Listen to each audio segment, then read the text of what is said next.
Susan, you're muted. Sorry, I was being polite by muting myself. We're on a Zoom basic account here that's free. So we have a 40-minute limit. If we go over that, I'll just start up another meeting and then we'll do it again, pick it up again. Okay. Just so you know, we have an account coming, so that won't be a problem in the future. So the Rizwan is head of the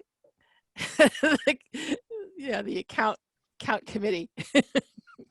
I have one of those business accounts. I don't know if you make me co-host, if it would extend it or not, or I don't know if it has to be the person that initiates it.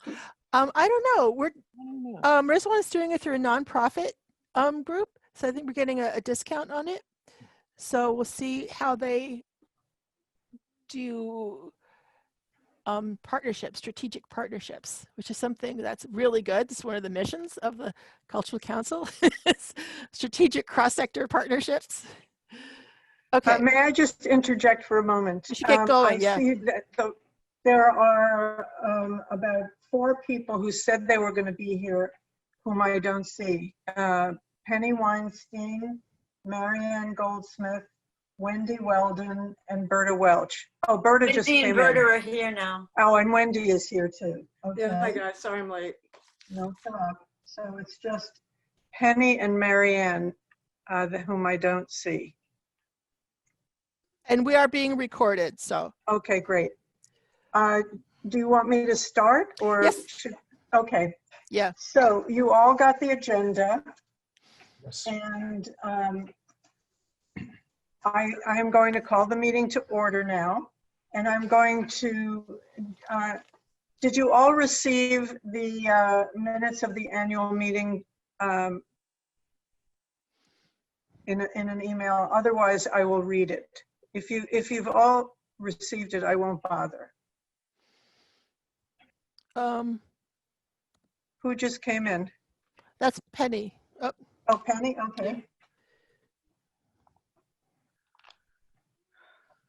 So raise your hand if you have read the minutes of the last annual meeting. Yeah. No, I didn't get them. Okay, then I will read them aloud. Okay. Okay, at this point, the only one missing is Marianne Goldsmith. Okay, so these are the minutes of the annual meeting of November 23rd, 2019. In attendance, Robert Hauk, Penny Weinstein, Heather Goff, Wendy Weldon, Claire Chalfant, Marianne Goldsmith, Abby Reamer, Susan Johnson, Julia Kidd, Beth Kramer, who is ex officio, and myself. Absent were Margaret Emerson, Irene Tewksbury, and that's it. Rob called the meeting to order at 9:15 and asked the members to introduce themselves, including new members Abby Reamer and Susan Johnson. He then thanked Beth Kramer for her years of service on our behalf.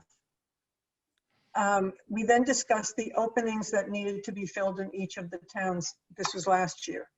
Aquina had 2 openings as Macy Dunbar stepped down and Liz Witham's term had expired. Deborah Coulter and Duncan Caldwell were suggested. Edgartown, 2 openings. Lisa Sherman stepped down. Oak Bluffs, 1 opening as Wally Bullock's term expired. Valerie Francis was suggested. Tisbury, 1 opening as Lara O'Brien stepped down. I spoke to Arnie Reisman, who had expressed interest. A discussion ensued on the issue of confidentiality since the council operates under the open meeting law. It was suggested that we seek guidance from the Mass Cultural Council.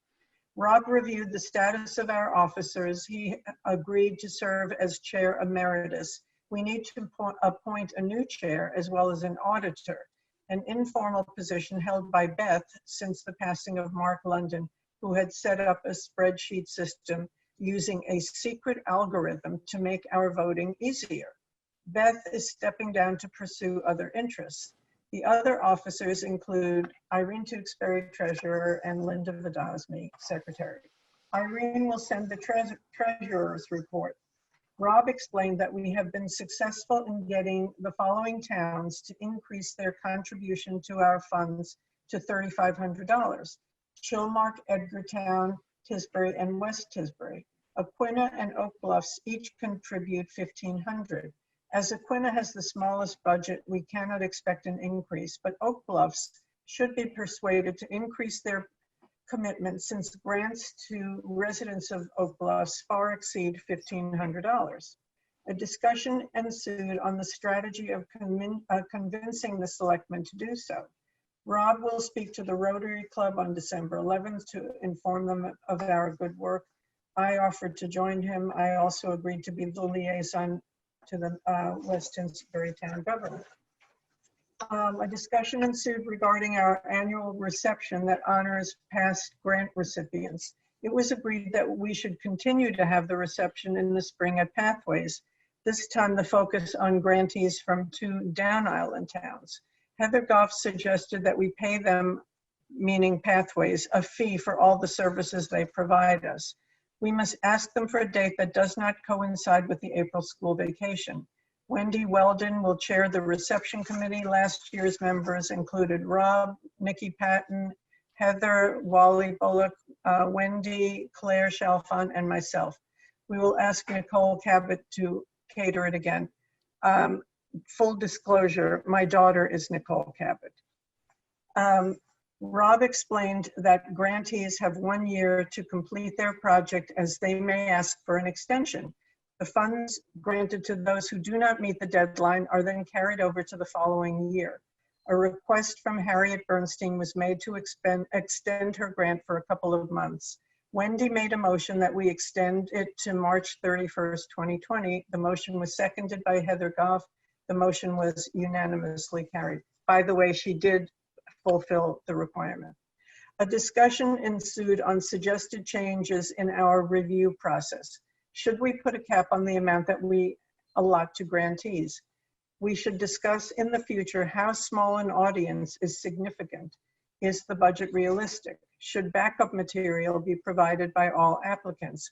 Should they show specifically how the funds are to be spent? How do we measure diversity? How do we weigh the small number of the audience to the value of the proposal? This is true particularly in the case of school proposals. Heather suggested that interaction with the community should not just be through digital means. Haha, that's my aside. A discussion ensued on the proposals for wall projection theater and a short, sweet history. Most members rejected them, but Heather and Margaret Emerson gave them higher marks. We discussed projects that were outliers and another on school funding. Finally, we reviewed the proposals respectfully submitted. Obviously, today, we are not going to be reviewing proposals because the extension was extended for proposals to December 14th. And at this point, we don't even know how much money has been allocated. Just before the meeting, I was on the Mass Cultural Council's website trying to see whether there is updated information in that regard, and I could not find any. If Lisa Simmons from the Mass Council zooms in, we can ask her that question. So that's my report of the minutes. I can't remember whether we have to vote on them. Does anyone remember? Well, let's just show. We could just do it anyway. Yes, all of those members who are actually have been approved. Please raise your. Maybe we can do there's a way of doing your hand up. Just go to participants, and then at the bottom right-hand side, it says raise hands. I have a question though. If we weren't there as a new member, if we weren't there for that meeting, I think we have to abstain. At least that's how we do it in our planning board meetings. Okay. Great. Yeah. That I agree. Okay. So all of those who, so you can digitally raise your hand if you're voting. Let me see if I can do this. Also, Susan can't raise her hand visually. Okay, yeah, I was just saying I don't see my little hand. So here. Yeah.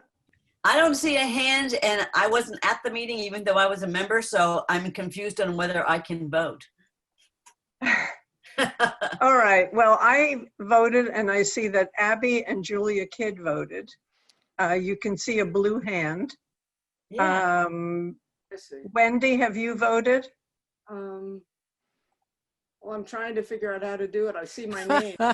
You could just do this and count. Oh, if I that's- see his hand. Got it. Okay.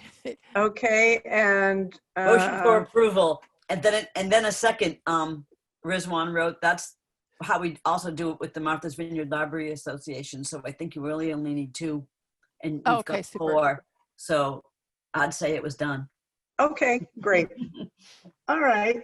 The next item on the agenda is the treasurer's report. So Irene, can you bring us up to date Sure. on where we are? Well, as you spoke before, I guess Rob got Oak Bluffs to raise theirs a little bit. They gave 2,000 this year, and Aquina gave 1,500 per usual, and Vineyard Haven, Edgartown, West Tisbury, and Chilmark each gave 3,500. So that was very good, because we were worried in a COVID year with people having trouble paying their taxes that maybe they wouldn't want to spend the money, but the townspeople all voted yes, support the cultural council. So that was very good news. Once you have your code to go on to the website, there's the annual report, and as treasurer, I outlined the first one in the second box. The first box is all done, so you could look at the numbers if you're interested. And what I didn't realize when I signed up for being the treasurer, and am glad to have found out, is that all those figures and the holder of the bank account is all the town of West Tisbury accountant, Bruce Stone, and Kathy, I forgot her last name. Logue. She's the treasurer. So they are the ones who actually do that part, and they give me the figures and then I fill them in. So I was really scared about that since it was going to the state and everything. So I was really happy to find out as treasurer, I get all that from them, and I don't write checks or anything. My main job is the reimbursement forms, and I give them a number on a spreadsheet that goes along with the state's information, and then I make an invoice for the town, and then I give those to I save a copy for myself and I give those to Bruce, and he does the rest. He pays them and does the reimbursement, and then lets me know who was reimbursed, and then I just keep track of that, and that's how being the treasurer works. And part 2, I cannot complete. I have a lot of the numbers from Bruce, but the big thing we need is what the state is going to give us. We're starting off with a lot of money, $61,690.56. Wow. But then there's a bunch of other parts where you fill in a number and it subtracts from that as far as what we're allowed to use. For example, 1,400 we're going to subtract in case we need it for like buying a Zoom account, and if we ever do another one of those parties, which I don't see in our future soon, but just in case, it's good to have it aside, and we don't have to worry about it being wasted, because if we don't use it this year for our own use, then it goes right back into the pot for giving out as grants. And so when we find out, can you tell us how much we gave out as grants last year? Can you remind us? I think it was something like 45,000. Yeah. I don't have it Right. in front of me. I do most of the stuff online, but it was about that. It was about that, yeah. Yeah. So so it looks like we're healthy and good. We just have to see what we get from the state in order to get me to be able to fill out part 2. And once that's completed, I tried filling in the numbers I had, but they just disappear unless you have completed it, and I can't complete it yet. But once it's done, I think any of you can look at that to see what's going on. Okay. And that's that. Any questions of Irene about the budget? Paul Doherty's on twice. Yeah, I got kicked off for some reason and I just came back into the meeting to join it. You're identical twins. It's a miracle. I've never seen that I before. never knew I had a twin until now. Yeah. I've never seen that before. He's my evil brother. Oh, no. Well, I'm not okay, gonna well, just I leave would it. suggest that the next thing on the agenda was introducing the proposed members, but I Okay. think that we should all introduce ourselves because some people don't know us. So Susan Johnson, why don't you start? Okay. Hello, I'm from the island. I've been back here for a while working here. I'm an artist. I'm a current graduate student at Northeastern University in creative practice leadership, which encompasses like art administration and creative entrepreneurship. Which is why I took on these duties, because this is everything that I've been working on for the past 2 years with Northeastern. And as a creative practitioner on the island, I have, I feel very connected, and I really want to support everything that we do, that we can do. And particularly at this time during COVID, because I think we have some roles that we can help to support and perhaps collaborate with other nonprofits and just support the creative industry, across the board. So who's next? We can popcorn it, so to speak. Okay, I'll Irene. go next. Oh, okay, Linda, sorry. Okay, I'm the secretary. I take the minutes. This year I found myself with a lot of other responsibilities because Rob has stepped down as the chair. I think this is my last year on the council. You all know that you serve for 3 years, then you can serve another 3 years, and then you have to step down. It's possible that after a year, someone can come back.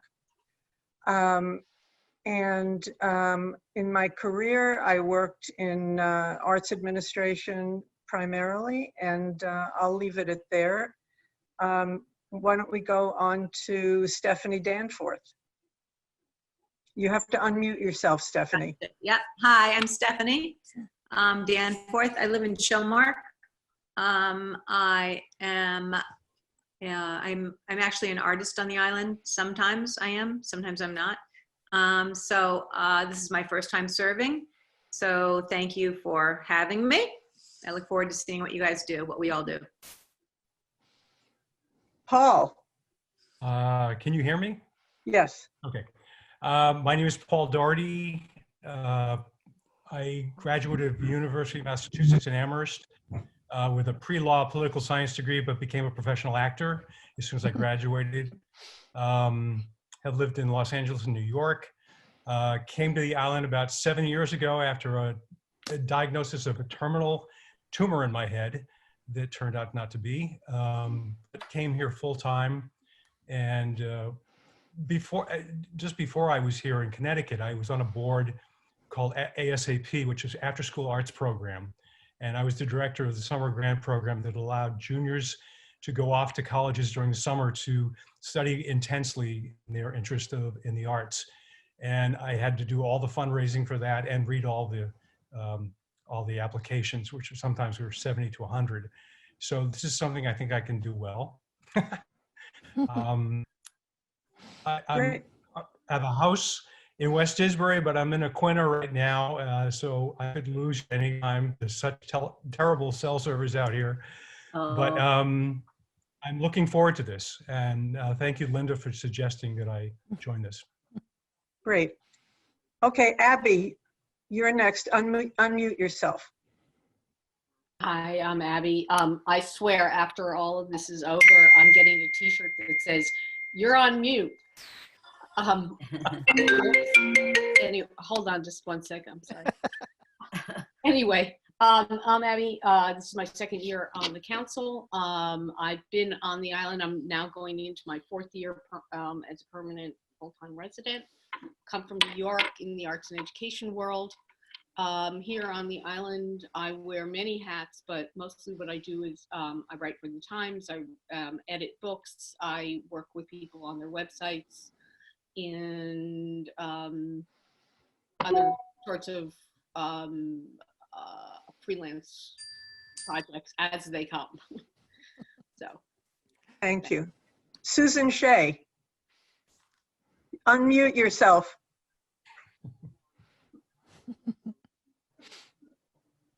Got it. Hi, I'm Susan Shea. I grew up in Aquina, Gay Head, and for about 50 years, but also living in Edgartown. I make art cards and baskets. I've made over 10,000 baskets, and I'm good friends with Wendy. And I have two kids, Dr. Ryan Shea and Mary Shea. And I've been involved in the arts for over 40 years. And that's about it. Great. I hope I can be a help. Thank you. Susan Pratt, unmute yourself, please. Hi, I'm Susan Pratt. I'm a potential new member here. I live in Edgartown. I've been a full-time resident for about 6 years. I moved here from Santa Fe. I've been involved with Featherstone for a long time. I like to do portrait drawing and figure drawing, which I've been doing on Zoom, which is very different from having a live body in front of you. I got my master's from Leslie in art therapy and have often combined art and psychology in some way. I work in the emergency services department at community services, and also as a divorce and family, and soon to be doing a lot of housing eviction mediations at the mediation center here. And I'm excited to be joining you all. Thank you. Great. Okay, Irene, unmute yourself. I forgot I muted myself again. Yep, I'm Irene Tewksbury. I'm your treasurer. I am a librarian at the Chilmark Library, but I live in West Tisbury. So I'm a West Tisbury voting member. I'm also an artist who hardly ever does any art, but I am one. And Beth had asked me if I would be the treasurer when Harvey stepped down, and they were looking for one because I'm already the treasurer of the Martha's Vineyard Library Association. And I joked that I was an art major. I'm not great at math, but somehow this kind of thing that I have to do, I can do very well. So thank you. Great, thank you. Duncan. I live in Aquina. I've used to live in Paris, but Martha's Vineyard has been home base for my family for several generations. And I'm an Africanist, a prehistorian, and an evolutionary theorist as far as for our lineage, our genus, hominins.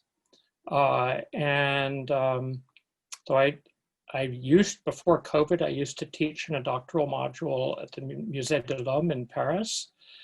I'm also a painter. I don't paint very much, but I'm, and a curator. So I was the guest curator and still am the guest curator for the Mariposa Museum, which is, has an outlet on Circuit Avenue, and their main facility is in Peterborough, New Hampshire. I was the guest curator for a show called Freedom Songs there. And that will be, and I'm designing their future shows. So that is a major undertaking. Today, I was designing a show with the Met and the Tate Modern on surrealism through 1980. And there are a great many things, but mainly I'm the person who's lurking about in your peripheral vision, arrowheading somewhere on Martha's Vineyard. Thanks, Duncan. And you left out the fact that you usually participate in Fossil Day. Yes, that's true. So Fred Hotchkiss has asked me for years to be one of the participants, and he's an extraordinary member of our community in the sense that I don't know if people realize that National Fossil Day probably has its richest celebration certainly in New England, perhaps in the United States, right here on Martha's Vineyard in the Oak Bluffs Library. I mean, he is able to get paleontologists from both the Peabody Museums at Harvard and Yale to come, and from the Woods Hole Oceanographic Institute. And plus to get, I'm not a paleontologist, I'm a prehistorian, so I deal mainly with the human past, but I have described a few fossil species, including Linuparius squibnauticus, named after Squibnaucket, which exists in precisely one specimen. The holotype is just one poor specimen so far. But so yes, I've been very thankful for his friendship and very glad to participate in that. And it's wonderful. If you haven't been, it typically attracts around 250 people, lots of families with their children.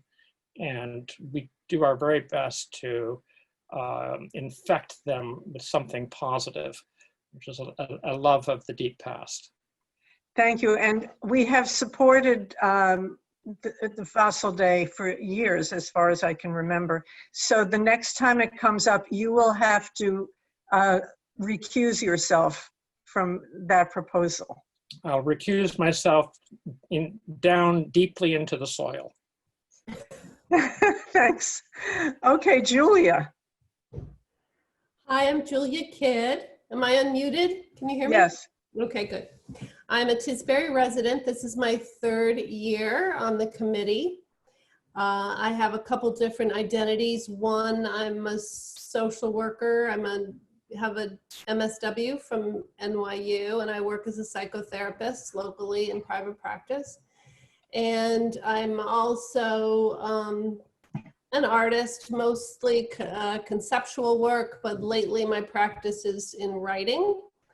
And I have a master's in fine art from California Institute of the Arts. And I'm very happy to serve on the council and so appreciative of all your work, Linda, and really happy to have you, Susan, on board. I really appreciate you taking the reins with this, so thank you. Great. Now, Berta, would you unmute yourself, please? Hi there, Berta Welch, a Quina resident, and I served on this committee many, many, many years ago. But a lot has changed, I'm sure. I chair for the Quina Cultural Center. That's one of the main things that I do. And we have received years of your support from this organization. I do a lot of things in town and also across the island in various boards, but I look forward to working on this one. So, Thank you. Very we strange. look forward to having you too. Thank you. Penny, you're next. Please unmute yourself. Penny. Hi, I'm Penny Weinstein. I live in Aquina. I'm on this board because my dear cousin, Wendy Weldon, talked me into doing it. I'm very glad you did, Wendy. This is my 3rd year. I'm a retired French teacher. And at the moment, for the last about maybe 8 years, I've been painting roads because I do so much driving and so much walking. And I just am so overwhelmed by the roads and pathways on this island. So that's what I'm doing. I'm walking around, and whenever I see the light and a particular angle, I take a picture of it and then I paint it later. Oh. So anyway, I'm glad to be on this board, to continue to be on this board. Thank you. I guess I didn't realize you and Wendy were cousins. Oh, yeah. We're what you call in the South kissing cousins. Okay. Marianne, you are next. Am I unmuted? Yes. Hi, everybody. Linda, you've done a great job getting all this together and getting us through the interim after Rob left. And I'm so glad you're here, Susan. We really need you. So my name is Marianne Goldsmith. My husband and I retired to the island in 2002. He has now passed. I started medical school and my children all fully launched, and then became a pediatrician and eventually a child psychiatrist. And then once more went in another years of training and became a psychoanalyst. So I'm not sure how I'm qualified to be on this board other than Linda invited me. On the other hand, I am now discovering some writing abilities that I'm enjoying greatly. I'm writing a memoir and some other materials that might be related. So I'm very deeply involved in my writing right now. And probably it's the only thing that makes me feel grateful for COVID, because I finally had time to just write. So yeah, I guess that's it. Thanks, Marianne. Wendy, you're up next. Hi, everybody. I'm Wendy Weldon. I'm a painter on the island. I think most of you know me already. I ditto what everybody's saying about Linda. Thank you, Linda, for holding us together. And Susan, for you to step up and lead us is a big, big deal. I welcome everybody. I love seeing all these new faces. It's going to be so much fun to go through all the applications and hear everybody's feedback. I'm really looking forward to our new group. So thanks everybody for volunteering and being here. And I'll see you around. Great.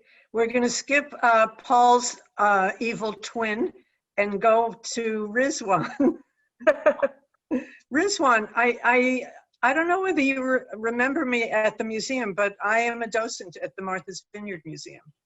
I do not, but it's history at this point, so. Right.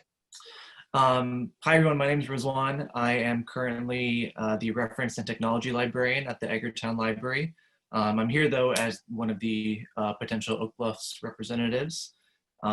Before that, I was actually at the Chomark Library. I was the assistant director there. That's where I see a lot of familiar faces here from. Good to see everybody. And there I actually handled all the art show applications that would come in for shows that would hang in our meeting room. So, we had basically a different artist every month and, different vetting and getting a committee together to review applications and that sort of thing was my purview.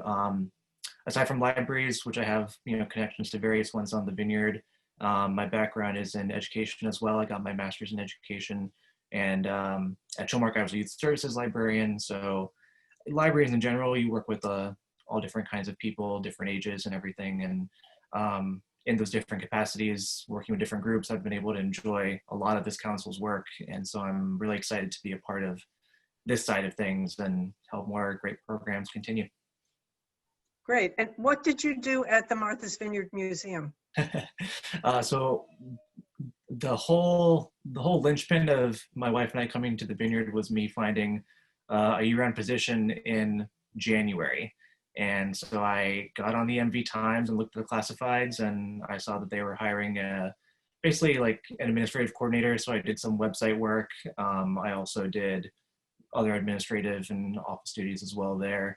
But it was a really great experience because I made a lot of really great friends and a lot of good connections that have helped all of us in the library world. It was that relationship that allowed all the libraries to carry museum passes so people could just check them out if they wanted to visit the museum and check it out. And just, I really like those opportunities for collaboration. And so again, it's one of the reasons I'm so excited to work with this group. Great. We're thankful that you're interested as well.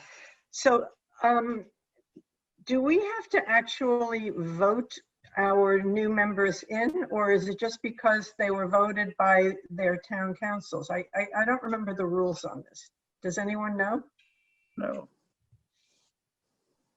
Well, let's just say I propose by acclamation that all of the people here and one or two others who are not here, I know Barry Boyer is one and Susan Roberge is the other.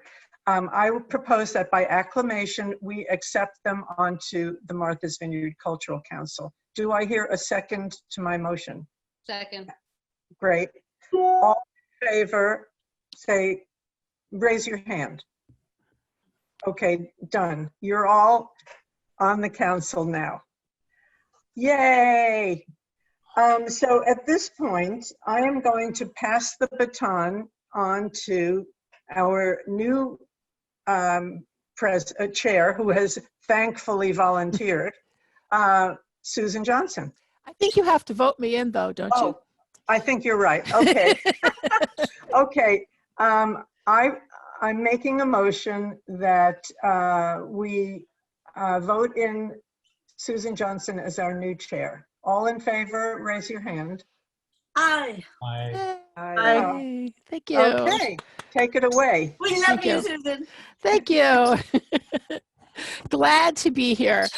Yeah, I kind of feel like I'm hitting the ground running. So much of what I've been working on with Northeastern is so directly pertinent to everything we're doing here. And of course, who knew, we'd be facing all the challenges that we are now with COVID. So I kind of feel that we have some, perhaps some ways that perhaps we're kind of positioned to be more helpful than we might even realize, to be more supportive. As Rizwan was saying, the idea of strategic partnerships, collaboration, I've noticed that trend on the island anyway, and I think a lot of that has to do with a nonprofit collaborative organization here on the island.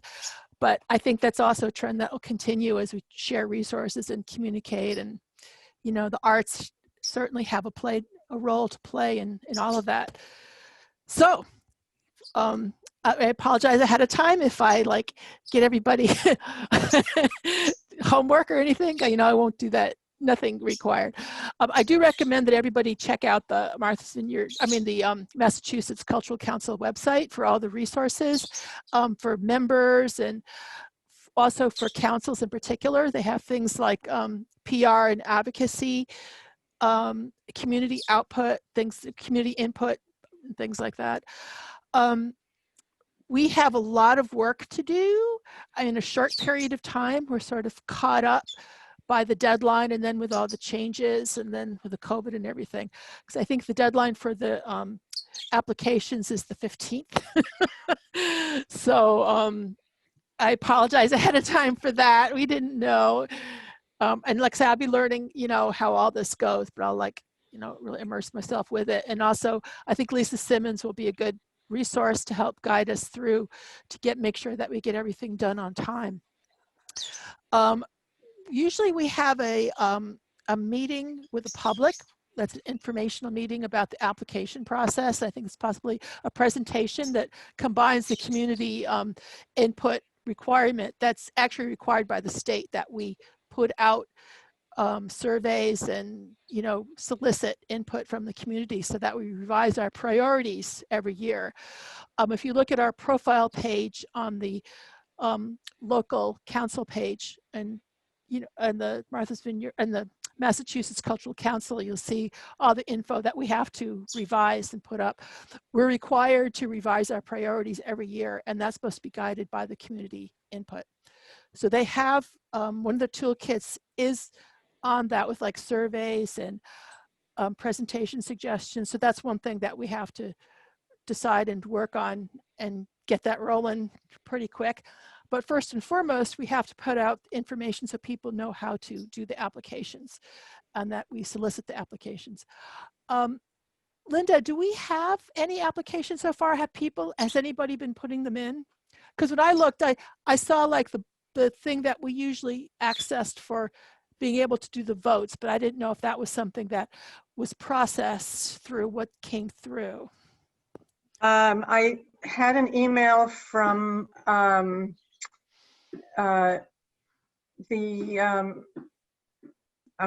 senior moment, the woman who is the head of the African American Heritage Trail.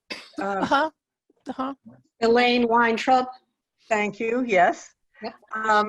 She is putting in a new proposal, but she also was having trouble processing the reimbursement.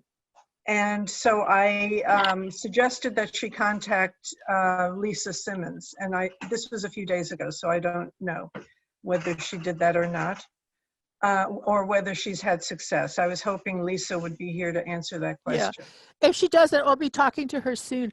One thing that a lot of councils do, and that Lisa would like to do with us, is to do like a regular series of office hour meetings where we can meet with her like every month or so, and with any questions and everything. And actually it turns out, you know, our sibling council is Kaihunk, which I didn't realize they had a cultural council. So I was thinking it'd be nice to like network with like Barnstable or, you know, Nantucket, and like they're together actually in like a little office hour group. But our partner is Kaihunk. So that'll be interesting to see what's going on there. But that will be an opportunity to also regularly have a discussion with her and to have questions asked and help guide us through so we can work on, you know, programming and so forth, and, you know, everything that we need to do besides just meeting once a year. I do recall several years ago, we tried to collaborate with I think it was called the Upper Cape Council, and it really got nowhere. Does anybody remember this? No, okay. Yeah, then again, it's a brave new world now, so who knows? Because we don't know what forms, you know, everything's going to be taking after the devastating impact of COVID on just the cultural industry as a whole, let alone, you know, everything else, every other aspect. But anyway, that's a question. These are things that Lisa wanted to talk to us about. But like I said, if she doesn't show up today, we'll find another way to do that and to also try to set up these regular office hour meetings. I have a question. Sure. So last year, or this year, because of COVID, I believe a lot of people didn't do their events, so it could be carried over to the following year. Is that still? They have a whole thing about that. I think they can get their money anyway, even if they don't do it. Is that correct, Linda? They can get their money. For example, we just had an applicant who was supposed to do a historical reenactment, I believe you would say. He's done this before at various senior centers, and needless to say, he couldn't do that, but he managed to fulfill his requirement by getting the Martha's Vineyard TV, you know, that cable channel, to put on his one of his other events, like a play reading. And he has a number of dates, and one of them, the first one was this past week. I was not able to go to the site to see it, but he fulfilled his requirement under the new COVID rules.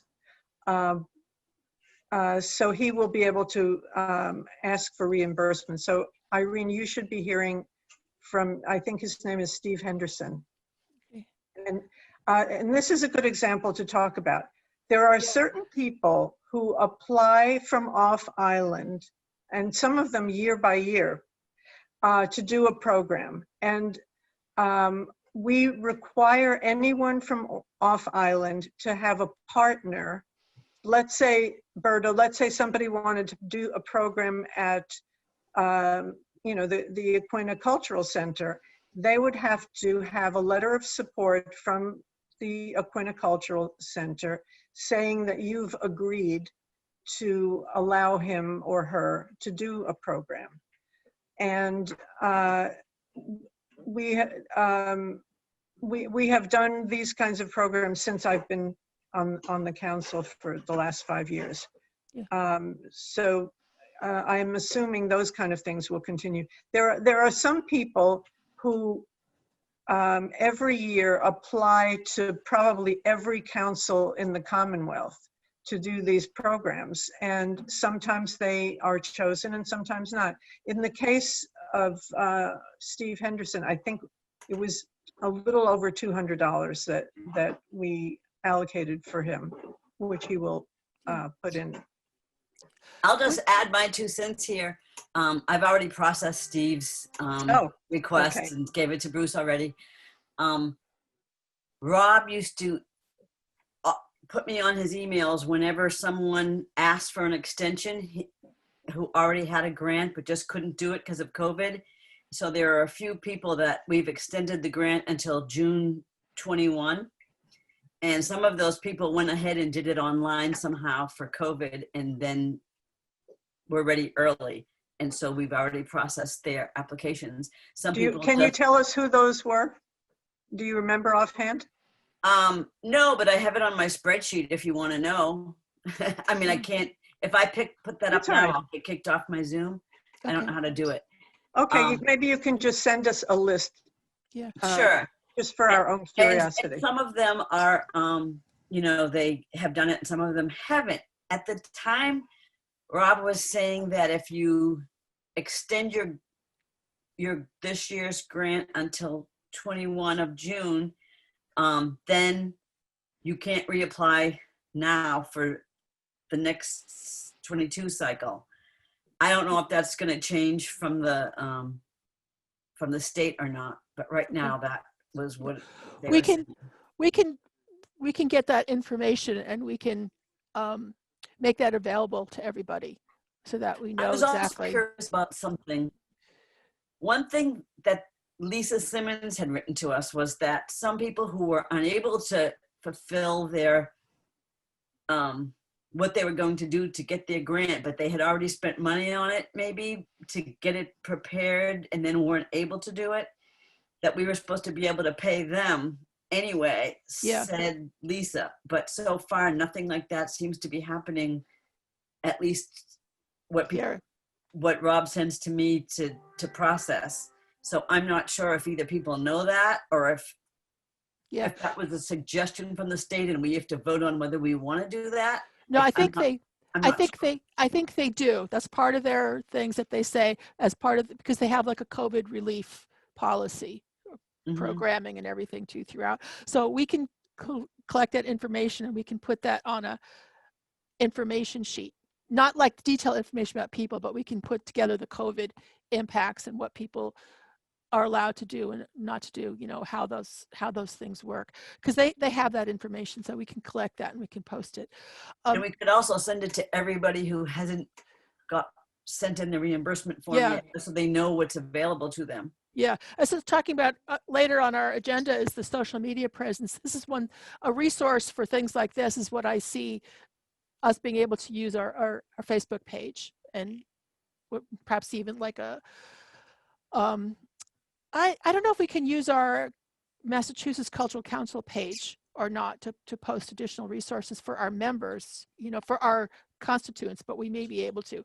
But just to try to have a resource page where people can get that information and make it easy to do. Yeah, and I'm sure you have everybody's email that has applied. You know, we've been the Cultural Center's been a past applicant and received the grants many times. And the last time I had talked to Rob, he had said, you know, if you don't do it this year, that money will be saved for the following year. I did not hear June being the deadline. So I'd love to hear more information in terms of the state.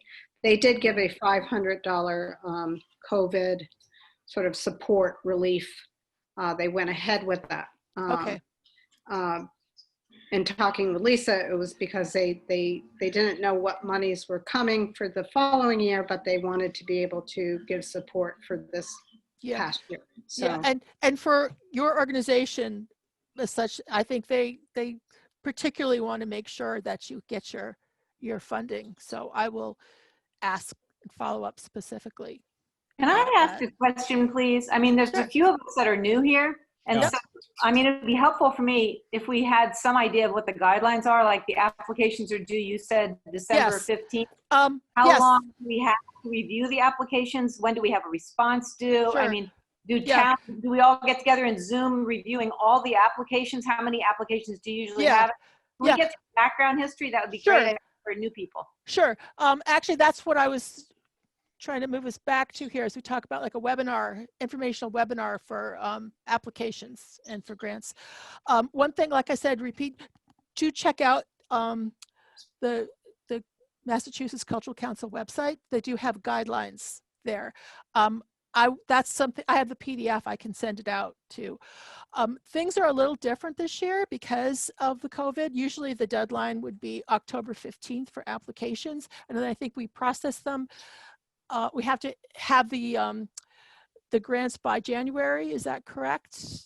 Yeah, we usually, they sent, since it's been only online for the last few years, we have, it's, for me, and I know others, it's difficult to read all the proposals. Sometimes we get, close to 70 proposals. To read them online is difficult. In the past few years, Beth Kramer, when she was at the West Tisbury Library, would print out a couple of copies of the entire stack. I mean, a stack of proposals like this big. And sometimes we would have several of us reading them together, or we could do it independently. And then we would all come together, usually at either the House or the West Tisbury Library, for a live meeting. But so this year it's going to be very different. And it's a little bit up in the air to me how we're going to do it. Yeah, that's one thing Lisa wanted to talk to us about too. I think she's going to help us go through and get stuff done between now and January.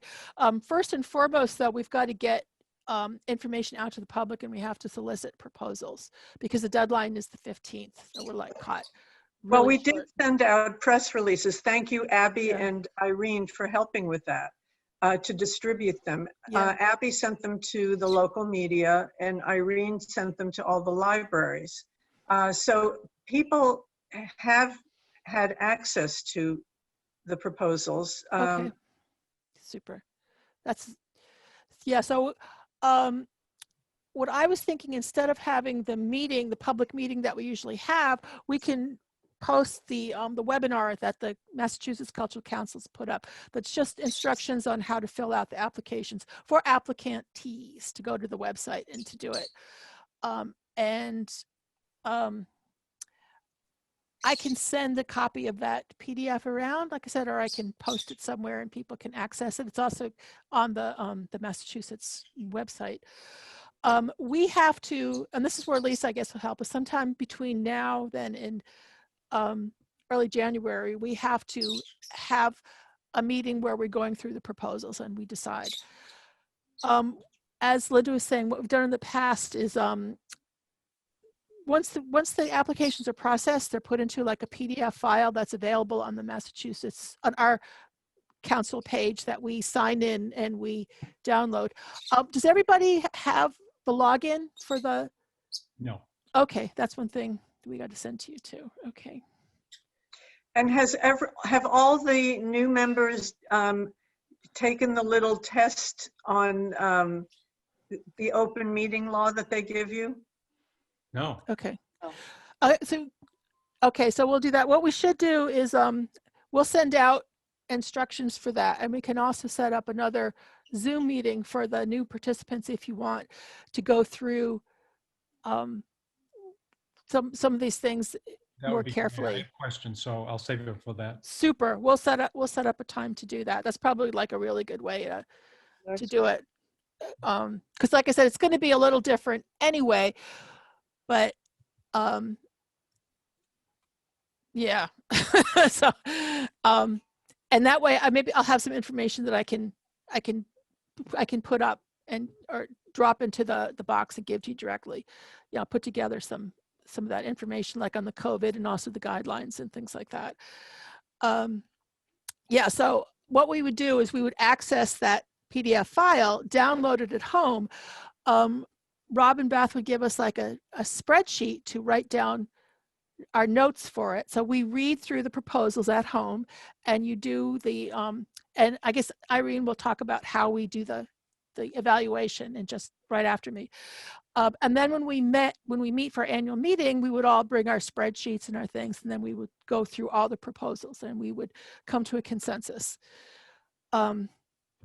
So the spreadsheet that they used to calculate everything is something that Beth came up with. And so Rob and Beth have to give that to us until we make adjustments for it. It's really great because, you know, you just put in, because you have to like average out everybody's evaluations, and you just put it in and it gets it like right away.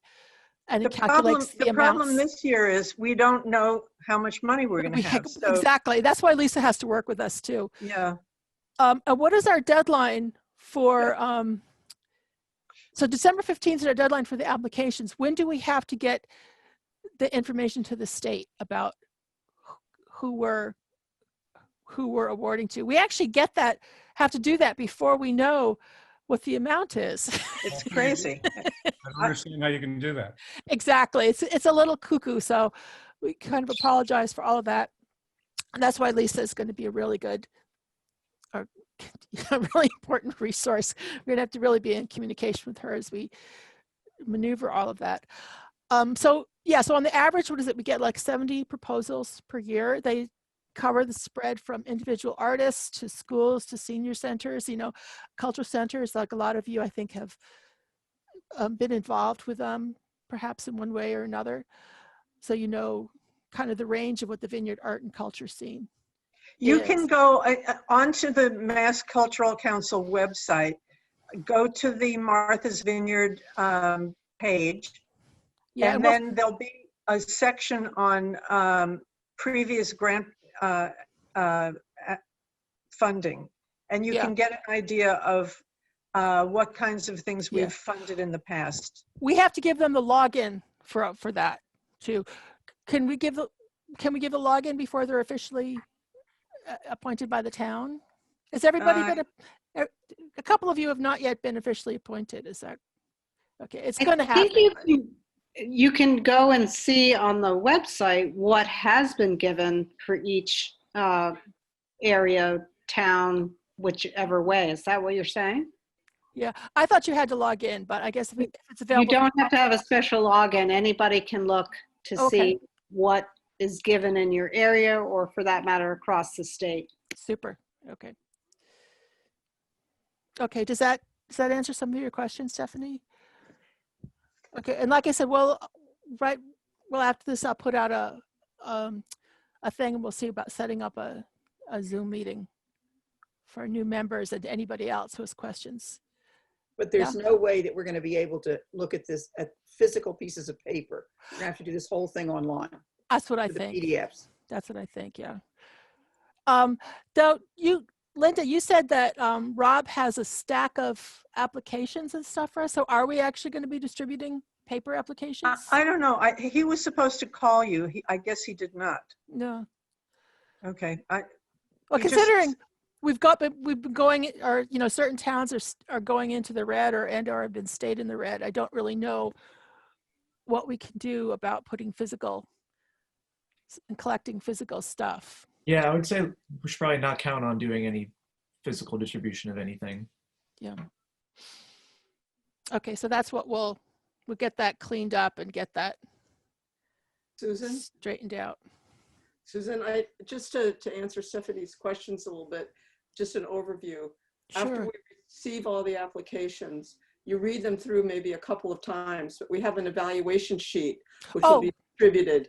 And it's very helpful because you can actually sort of grade the application based on guidelines. You know, how, you know, we have about, was it 13 guidelines, I think? Something like that, yeah. Something like that. Yeah. And then it gives you a tool, because it's very hard to evaluate. You know, you think, oh, this is a great thing, but is it, you know, available to everybody on the island? Is it just for seniors? You know, and you begin to weigh the value of each application. And the evaluation sheet is a very, very easy tool to use. Although, you know, it's kind of loosey-goosey too, but more or less you begin to get the gist of it. and then you get a score for each application. And that's your score and how you feel about that that particular grant application. And that score ends up going into the final sheet, which we all of our scores go into the final sheet. And then the applicant gets from that a percentage of what they're asking for. So, if they get a huge high score, they're going to get more of how much they're asking for. And if they get a lower score, they're going to get less of a grant. So the tool works really well. And I think that it's always helpful if you're a new member to work with somebody who's been on for a while, get some ideas. I don't know with COVID and masks and, how that'll all work, but everybody will have their personal evaluation with getting together with somebody. But that was very helpful to me the first year to be able to communicate with others. Because it's confusing and, you're reading through these things and there are a lot of them. So, but that will help. And then, in the end, they get their points and you're done. Yeah. It just takes a while because we go through them all together. But the logistics of it, I mean, obviously the spreadsheet is digital, which helps, but we have to come up with a way that we can, talk about it and reach a consensus in this format. I just have to say, since I've been a member, there was only one voting meeting and I had to go to New Orleans, and so I missed it. So I just did my whole sheet all by myself. And I talked to Beth a little bit about it. For example, I had to recuse myself for something like a poetry thing at Chilmark Library, since I'm too closely involved with that. So you might have to recuse yourself on certain things that you're too closely involved with. But it was pretty clear, that whole voting tool to help you add everything up that Wendy was talking about. And so I just did it that way, and then I could go online and put it online. I printed it out for myself so I could do it by hand, because it's easier for me to think that way. So you might want to do that. And then I did it online. But just in case I was scared, I also gave my physical copy to Beth. So she got my votes twice, but she only counted them once. But once you have that, it's a little more clearer, and you can also read it online about things to think about. Okay. Yeah, there's guidelines about it that's included, that's state guidelines. And of course, the first and foremost one is that it has to be a public benefit to the residents of Martha's Vineyard, the year-round residents of Martha's Vineyard. That actually is our local priority. If you look at local priorities for Martha's Vineyard, I believe it says that it should benefit the year-round population as much as possible. Yeah, and that comes from the state too. We're required to do that. What we do, as I said, the community input, we have to collect that, and then we have to revise our priorities. We have to do that every year. And that includes, like you said, that requirement, and then anything else that comes up out of the public comment. And that should help guide us about how we make our decisions and such too. So it's also important is to check out what we currently have up there. So Irene, you were able to input your information through the spreadsheet. Super, that's probably what we're gonna have to do then. I think that, because nobody wants to touch someone else's paper or anything like that. So. And we can't meet like that. But how did you access? Did you just had a copy? I can't remember now what we did last year. I kind of forget too. I feel like Beth maybe. Oh, we probably did it through Drive. Everybody, and it was a. They probably did all those spreadsheets that are not Google. Oh, I was gonna say, because they probably did it through Google, somewhere like that. They probably had a shared. I think it was. Yeah, because I had trouble on my Mac. I think it was like a normal. I just can't think of the word for it. Okay. On we'll get Excel get that. and all that. Yeah. Does anyone have Excel experience, so you'll know what to expect? And if anyone is like a resource, oh, great. Yes.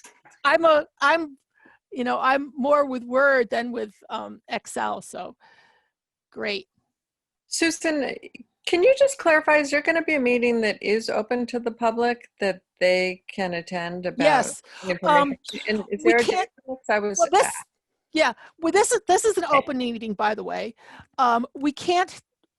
I'd like to do a presentation at some point that's invited to everyone. I don't think we can do it physically though, but it still has to be online. We can't do an open invitational presentation meeting for like the introduction and the information about how to do the applications like we normally would do. So yes, answer to that is no. Otherwise, all of our meetings are open to the public, which is why we had to post in all the town halls and everything. And I would like to do one that is more open, purposely for the express purpose of bringing in the public to talk in a forum. And that's what I meant by the community input. That's one of the strategies that they talk about, but that's something that we'll have to talk about and work on.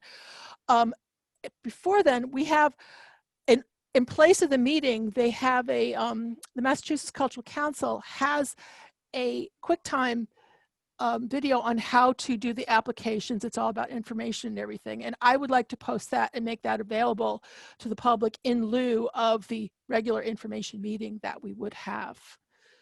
So that's what I'd like to do that. I figure something like our Facebook page and to create an Instagram would be the best Do ways. we have a Facebook page? We do. So I would like to get that rolling a little more and turn that into a resource and to more of a forum for communicating with the public, and for also to put up stuff that we can access and where you can post questions if you have any too. So it's more of a increases our accessibility all the way around, as well as creating a resource. Who is the administrator of that? What's that? Who is the administrator of the Facebook page? I'll do it unless anybody else would like to do it. I would like to have co-administration if anything else, but I think anyone would be able to put stuff up. I imagine it must have been perhaps Rob or somebody. I don't know. It hasn't been super active, so I would like to bump it up. And I don't think we have an Instagram, so I would like to create an Instagram also. Oh, yeah. And of course, that, like I said, that would be open. I could be the administrator. I don't mind doing that, but I think it would have everybody is open to post stuff, because that would be kind of like the point of it. It'd also be a nice way to promote people that we've given the grants to, people that we support. So that's part of the information for the community, so they know what we're doing. So we try to create input about what they think, what more they would like to have, or they think that we should be doing. I also think it'd be kind of interesting to do institute programming. Other cultural councils across the country do that, where they might have like occasional sponsor talks and things like that, artist talks or any other kind of informational lectures, perhaps, from grantees. So that's something that I would like to see going forward if we could, as I talked to Lisa about that. They do try to really get their cultural councils to sparkle in this way, to get involved with all that stuff. So it'd be nice to take advantage of the immense resources that they have to do that and their support. Because like I said, that just supports everybody. They're very big on advocacy. So it's not just advocacy for the arts, but it's advocacy for the community building. Yes. Abby, were you raising your hand? No. Yeah, so sorry for a little rambly here. As I said, this is sort of like just hitting the ground. Okay, great, yeah. So I couldn't really I didn't want to really get into doing anything until I officially had the gavel, so to speak, but I can work on that, get going with the council page. And like I said, I can collect some information and to try to make the procedures a little bit clearer. Irene, did you have anything that you could tell us about how we do the grading for the? I don't. Oh. All I know is that once you know the amount, it's in the spreadsheet. So yeah. it just magically works. Yeah. But yes. Mathematically, I don't know how it does it. One could probably figure it out. It's the magic of Excel that Rizwan will be able to tell us. Beth gave us the spreadsheet, and I don't know if she's helping us. I think we were hoping that she would help us adjust it for this year. I guess she's just handing it to us to work with. So hopefully we can get that figured out. It's going to be a little tricky because we don't know the amount. So I guess we're going to have to work on the average of what we had in the past. Generally what the spreadsheet does is it has the amount, and as you grade each thing, and it's like a thing of 1 to 5 according to what you think it's good for. It has an estimated amount that they've asked for, and then there's estimated that's changed according to your grade. So there's like one column, your estimate, that changes individual per person, one that's what the applicant has, and then there's the column that has the actual amounts that's changing the deductions, that's either from your column or if you agree with what they're asking for. I have a question. When I went on the Cultural Council website, and I forget what it's called, something like Pocketbook or something, it has all the old requests for grants, all the old applications, but it doesn't have any for 22 cycle. Right. So That's what I was. When they're going to appear? I don't know. That's what I was wondering. Yeah. Do we do that? Do we process the applications and dump them there, or is it automatic? All I know is that the state gives them a number, and then I take them all over and put them into my spreadsheet, and then I give, like, say the number is 1,000. Okay. Then I give it 1, 2, 3, 4 as we get them in to give them an extra number. But how they get there originally, I have no idea. I wonder if Linda does. That's what we'll have. Do you know it, Linda? We'll have to ask okay. Rob. We'll have to ask. He answers all emails. He's wonderful. Okay, and then we can also ask Lisa about that, because that's what I was looking for. Because I was wondering if we had any applications at all already, or if it was like if they're put in there as they come in, or if it was something that we did and then put in all at once when we're ready to start making evaluations. Yeah, I have no idea. Okay. They used to give us everything at once. Okay. After the deadline. Did you say the deadline's the 15th of this month? Yeah. How is that going to be possible to do it then? Why do you think we have to do it before we have the amount? I thought we weren't really able to do it until we had the amount. We won't know. I thought, didn't Lisa say in her email that we were going to have to do it before this, because the state wasn't going to know it until after January, or sometime like in mid-January or something like that. It doesn't make any sense. No.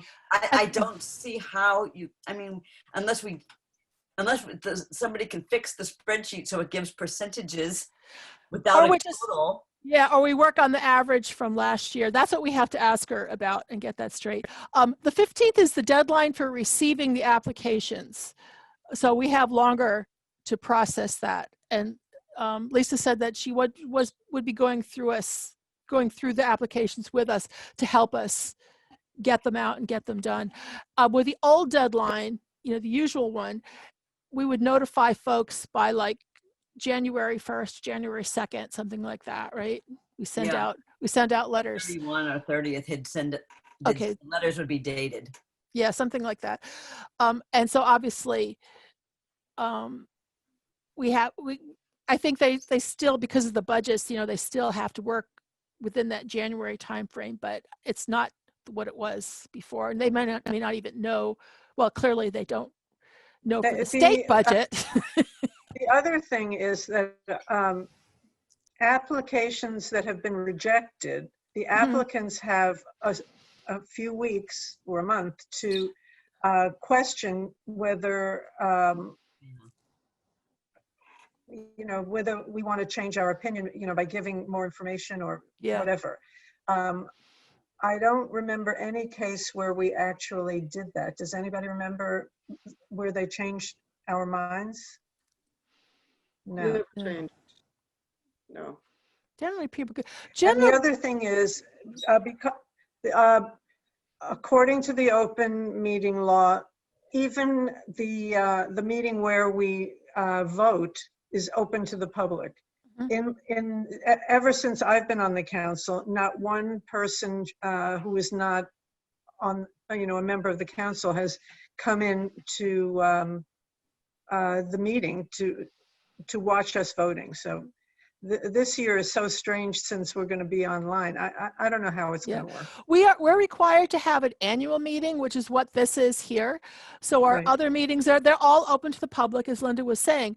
But I don't know if we have to have like a, official group meetings like this for the voting process, because we may be able to do it so that you're doing it on your own speed at home, and then perhaps we have a meeting where we can reveal the results and do a consensus or anything. We have to work out that procedure on how to do it. So we'll have a month, right? At least to review all the applications or more. So I think so. Maybe not a full month, because even though they pushed the deadline back for the applications, I don't know for sure, but I think they may not have as much of a stretch for the budget stuff. They may still have to know things by a certain point in January, maybe just like 2 or 3 weeks instead of like a month or 2. But I don't know that for sure. I have to get that from Linda. I don't know if the state even knows that yet. It's all new. So without knowing the money, that's the final amount of money that we are allowed to apply to the grants, we can still look at the applications and evaluate them. Yeah. We know and we know how much they're asking for, and our evaluation will temper that. Yeah. And we can even look at our averages for the past year, even if we wanted to be sure, not just go against last year, but we could even like look at the averages for the last few years and see what the amounts are that we've had to work with. I think it's probably chances are it's going to be about the same as last year anyway, which is what about $45,000 or something. Generally we've been able to give just about everybody who applies something, besides the ones that are obviously, not appropriate or not qualified. Not appropriate meaning like they're asking for like, they clearly don't live on the island. It's not for the island, and they're asking for like thousands of dollars. It's like people who, like, you can say you apply to every cultural council for something, or someone who's doing a project that's really of no obvious benefit to the public, because they are required to have public value. It has to be for the benefit of Martha's Vineyard to have public art aspect. Susan, I don't know about everybody else, but I'm sort of running out of time. Okay. Is there like a, tie this up a little bit and sure and give us some guidelines for what's next? Yeah. I would say go to the Massachusetts Cultural Council website and look at their guideline resources. They have a PDF you can download. I'll make that available also, either through the Facebook or emailing. And also look at our page, look at our priorities, look at our past grantees. We'll send you the login as well. I think we can everyone's probably going to get put in, so we can just send it to everybody, whether you've been officially appointed or not. And with that, you can also look up and see the applications from previous years, so you know what they look like. And then we'll set up a Zoom meeting, I think, for new applicants, if you want, like our own little open hours to go through and for anybody else, because actually we all are going to have questions once we figure out how exactly we're going to do it with a spreadsheet and things like that. So we'll great. Yeah. And Let's do also the email as well as the Facebook. Yeah. And I'll do I'll collect the information, try to put together like a list for us, I'm very big on, I make lists of things all the time, like priority lists, or to try to organize my the way that I do stuff, or what's prioritized first and foremost. So I'll see what I can do with that too. Because like I said, it's confusing a little anyway, but it's extra confusing this year because there's some things that we just don't know yet. Okay, and it's the first time for some of us like me. So is there anything that we need to do between now and the 15th in terms of advertising or getting the word out or letting everybody know, or is that already done? I would say go ahead and advocate as much as you can. One of the things that they like to see too is that every member, advocate for the council and to get the the information out. We've put out in the paper as we have notices. We'll work on the Facebook page and post the informational webinar there. So you can pass that link along. Once it's there, I'll tell everybody when it's up. And yeah, get the word out. So we want to hear from as much as possible. We can talk later about our community input campaign, because they have a really nice toolkit for like surveys and stuff. We've done presentations, which includes to like town folks and business folks or whatever, and it'd be nice to do something like that at some point. But even more important, I think we have to find a way to put out like a survey or inquiries to the general public that we can get some input on the kind of programming that they would like to see. And they have toolkits and templates for that. So we can talk about doing that. And the reason why we have to do that, and we're required to do that, is that we have to use that to revise our priorities, which we should update every year on our local council webpage.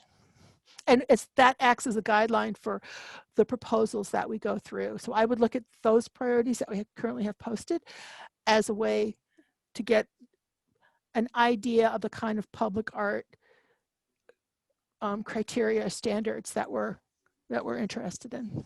Does that help? So I'm a philosopher too, so I always apologize if I get too abstract on anything. So to always just say what. I just don't know as a new member how I could promote this until we've had our meeting to answer all the questions that I have in my head. Okay. Sure. Do you have my email address? You can email me too with anything you want to. I don't know if I have And we'll try to set that up soon, but you're always free to email me. The email on the Zoom list has everybody's email on it, Yeah. so you can also write to everyone. If you Everybody, yeah. And mine is mvccsusan@gmail. Or is there like a one-pager that we could? Now? Do you want to set up a time now for the new people to have a meeting? Sure, sure, we can do that.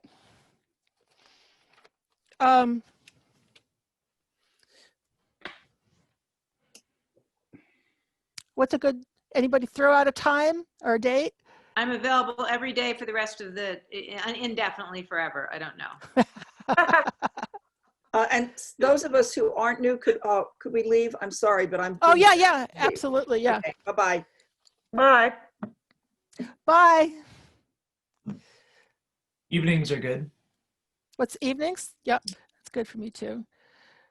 For this week until, this coming week is my last week of courses for this semester at Northeastern. So Tuesday afternoon, Wednesday morning, and Friday all day, I'm not available. Next week, see, the problem is because of our deadline too, is we're so close. Although I guess since the deadline for the applications is the 15th, we could meet next weekend, because that deadline doesn't affect giving the information to you, because we won't have the applications until after the 15th. Do you want to try to? Is there like a one-page or anything with the information on that we could share, or something that you post on Facebook or? I think we had a press release. So Irene, do you have a press release for it? Unmute. Oh, unmute, yeah. I can always make one. Like I said, when I post the webinar, I'll do it. What's that? I think a release that we sent out to all the libraries and newspapers, Linda made, Yeah. and I have it in my email somewhere. I could just forward it on. Okay, or Linda, if you have it, yeah. I have it. How many new people are there? Let me count. Let's see. It's a lot. A lot. 5, 6.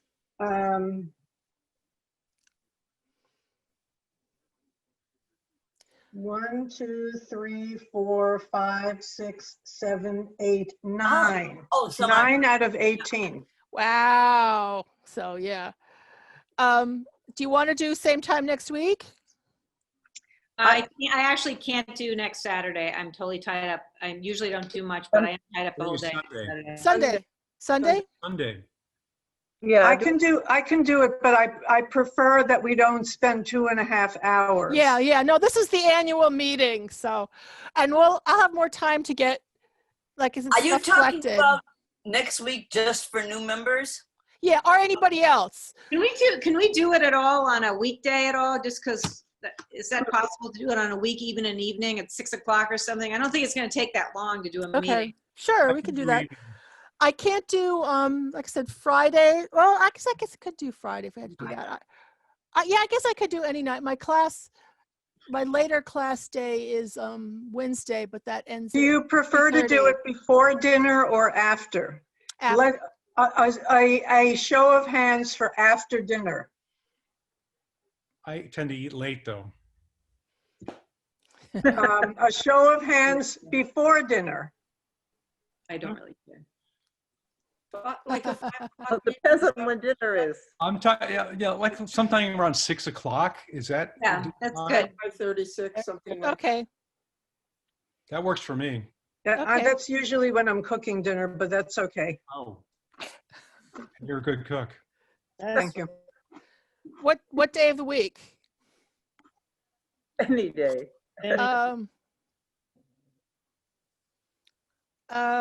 Wednesday? Sure. Okay. Rizwan, you're muted. I see your mouth moving and I don't know if you're talking. Are you talking about this Wednesday in 3 days? Yeah. Okay, 6 o'clock on Wednesday? Okay. Fine. Okay, that's Unless great. that works for everybody, or okay. Okay, so 6 o'clock on Wednesday. Okay, so I'll do up the Zoom for that, and then we'll. When you send out the Zoom, could it just be a click to put us on Zoom? Yeah. Okay. Mine Yeah, was. I had to send out. I had to put together the open. Actually, I wonder. I guess I don't have to do an open meeting notice for like a subgroup, do I? Or do I? Yeah. I think every meeting has to be posted. Okay. And you have to have 48 hours in advance. Okay, so how about Thursday? Because I have to send this. I have to send this stuff to them, and they have to post it. Like I said, they need 48 hours. So I can do Thursday. Is Thursday good for everybody? Thursday's fine. Okay, super. The reason why I had the PDF too is because I had to send that to them to post. So that's why we had that. And the click was supposed to be live on the PDF doc. So It was for me. yeah. So I can do it. Otherwise, I could just try to maybe have them send the invitation to you directly through Zoom. We'll see if that's really time consuming or not, because it's a lot of emails. Okay. Well, thank you, everybody. It was great to meet you. Cool. And if you have any questions ahead of time that you'd like to talk about in the meeting, email them, and we can put them on an I'd just agenda. like to say thank you to Linda. Oh, absolutely, yeah. And Linda and Irene, both of you, and everybody, Rizwan for working on setting up our new Zoom account, everything. And Susan for volunteering to be the chair. That was a great relief. That's a big job. Like I said, it's so, everything that I've been working on over the past 2 years is so directly connected to this. So good. You're perfect for it. Perfect. Okay, so the meeting is adjourned. Yep. Susan, have you adjourned the meeting? The meeting is adjourned. Thank you, everybody. Thank you, everybody. Thank you Bye. very much. Well. Thanks. Okay.